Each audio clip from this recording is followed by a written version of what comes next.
Oi pessoal, bom dia, boa tarde, boa noite.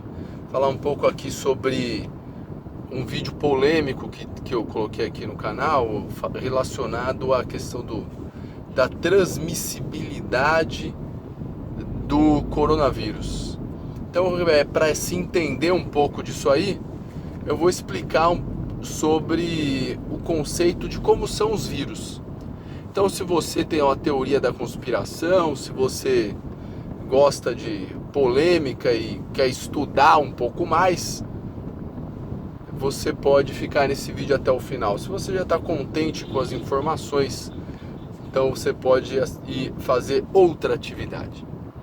Então, da onde que vem os vírus, né? Então, os vírus são estruturas que semelhante a um Kinder Ovo. Kinder Ovo é aquele Kinder Ovo de chocolate, né? Então, em volta ele tem um chocolate, dentro tem uma outra cápsula e dentro daquela cápsula tem um brinquedinho. Imagina que o vírus, em alguns tipos de vírus, no caso do coronavírus também, esse chocolate ele é feito de gordura. Então a gente chama essa casquinha aí de um envoltório de gordura, ou também chamado de bilipídico. Esse envoltório de gordura ele está por fora e é onde ocorre o contato dele com a célula no nosso corpo. É através dessa primeira camada.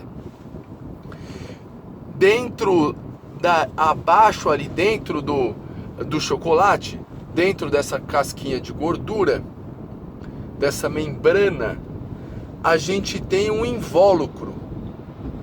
E naquele invólucro temos o ácido nucleico, ou seja, o material genético do vírus está ali dentro.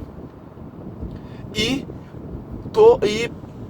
quando o vírus vai se replicando no nosso corpo, nas nossas células, ele sempre depende das células para que ele aumente a sua quantidade. Existem algumas mutações. Então, quando ocorre uma replicação, muitas vezes isso dá errado. E aí, vários vírus acabam nem indo para frente, né? Não sendo passíveis de transmissão, ele não consegue prosseguir. E algumas dessas mutações obtêm, entre aspas, para o vírus, sucesso. O que quer dizer isso? Quer dizer que ele consegue ter uma mudança nessa estrutura do seu genoma, do seu material genético, e a partir daí ele, entre aspas, também engana o nosso sistema imunológico. Ele consegue passar pelo sistema imunológico e diminuir uma produção aguda de um tipo de estrutura que chama interferon, que é o que dá os sintomas de coriza, de mal-estar, um pouco de dor no corpo, sintomas da gripe comuns, chamados sintomas gripais ou um quadro gripal.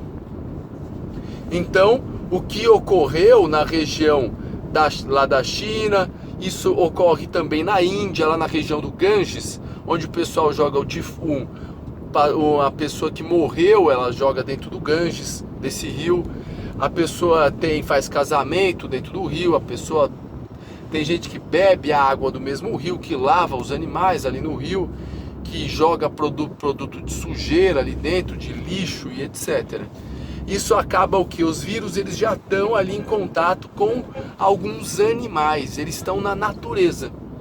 Quando ocorre ser humano e natureza, começa a ter um contato desses vírus que estavam somente na natureza para com o ser humano. E aí, depois de várias mutações, chega uma mutação que consegue viver no ser humano e se multiplicar.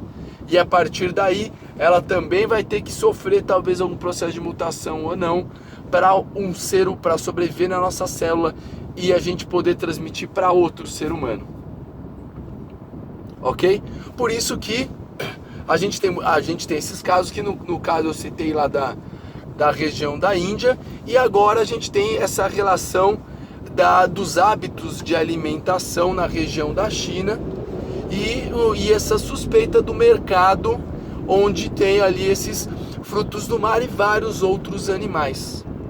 Vem uma observação aqui, quem já esteve naquele lindo país, realmente muito bonito, tem muita vontade de conhecer, sabe que o consumo de carne processada é muito baixo, comparado com, por exemplo, aqui no Brasil, onde a gente não tem o costume de pegar e ter uma galinha dentro de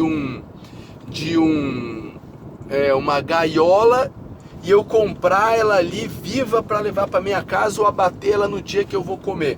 A gente compra o que? Essa carne congelada. A gente compra essa carne em filezinho cortado. Você compra essa carne em caixinha para fritar na sua casa. Você não tem contato com o animal diretamente enquanto ele está vivo. E isso a gente pode postergar não, seria extrapolar também para outros animais, como eu citei, por exemplo, o morcego. E aí tem outros também, por exemplo, macaco, e por aí vai. Não surgiu já, para fazer uma analogia, né? Para ficar mais fácil de entender, não tem a gripe suína? Também um vírus, outra classe, de outro tipo de vírus aí, é gripe suína. Então houve uma mutação onde saiu dos suínos para conseguir infectar o ser humano. A gripe aviária, como eu acabei de comentar aqui com a galinha e por aí vai, né? E agora a gente tem mais um tipo de coronavírus. Para se ter uma ideia, tem vírus transmitido por vários outros animais, né? Não cabe aqui ficar comentando, acho que esses aí já estão de bom tamanho. Então, a partir daí que se encontra, que traz essa relação com esse hábito com os animais, de alimentação, do contato do homem com o animal vivo. Em alguns casos, animal até mesmo silvestre, né? Aquelas carnes raras, etc. Então o vírus está ali, sofre várias mutações. Então, recentemente teve outro coronavírus, chamado de MERS. Era outro coronavírus, né? Então, e aí, a quase todo ano você tem episódios disso que sobem e descem. Mas muitos deles não causam um grau de alarme, igual a gente está vendo agora. Isso tem muito a ver também com a transmissibilidade, o quão o vírus pode ser transmissível de passar de uma pessoa para outra. Ok? Então acho que deu para esclarecer o que tem a ver essa relação aí com os animais. Então, nos estudos chineses, o que eles descobriram? DNA desses animais, por exemplo, do morcego. Tem também, para citar de um segundo exemplo, tem vírus causados por camelo, dromedário e por aí vai. Então se encontra nessas análises genéticas um conteúdo desses animais. E houve então a transmissão aí de um vírus conseguir ir de um lugar para o outro. E aí, voltando agora, já caminhando para o final, naquela casca de chocolate que eu comentei, aquela casquinha que fica ao redor, ela sendo feita de gordura, com que a gordura reage? Ela com os álcools, o álcool e com o sabão. Então, quando eu lavar as mãos ou lavar um ambiente com álcool ou sabão, eu estrago a estrutura dessa casquinha. Quando eu estrago a estrutura dessa casquinha, dessa membrana, o vírus não tem mais a capacidade de infectar outra pessoa. Então, quando eu lavo a mão, o vírus acontece que ele some? Não, porém você estragou, você comprometeu a estrutura dessa membrana e ele não é mais capaz de causar infecção em outra pessoa. Então, o sabão e o álcool têm esse tipo de característica, ok? Então, por isso que as recomendações são essas. O álcool não é superior ao sabão e vice-versa. Por isso você tem essas duas recomendações. Entendido? Então, se você achou esse material adequado, deu para entender, dê um like, por gentileza, se inscreva, para a gente falar um pouco mais desse assunto de uma forma que seja possível se entender mais claramente o que está acontecendo.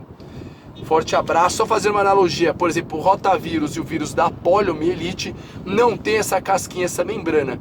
Então eles podem ficar por meses e um período bastante prolongado causando infecções e tem essa relação aí com a água. Terminei. Um abraço, tchau, tchau.